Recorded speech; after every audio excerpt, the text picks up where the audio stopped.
અમદાવાદ શહેર કોંગ્રેસ સંગઠનનું માળખું વિખેરાયું. જૂનું માળખું વિખેરી અને હવે નવા હોદ્દેદારોની નિમણૂક કરવામાં આવશે.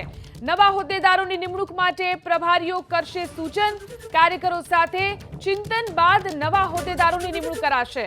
આગામી દિવસોમાં અન્ય શહેરના માળખામાં થશે ફેરફાર. આજે અમદાવાદ શહેર કોંગ્રેસ સમિતિનું જે માળખું છે એ માળખાનું વિસર્જન કરવામાં આવે છે.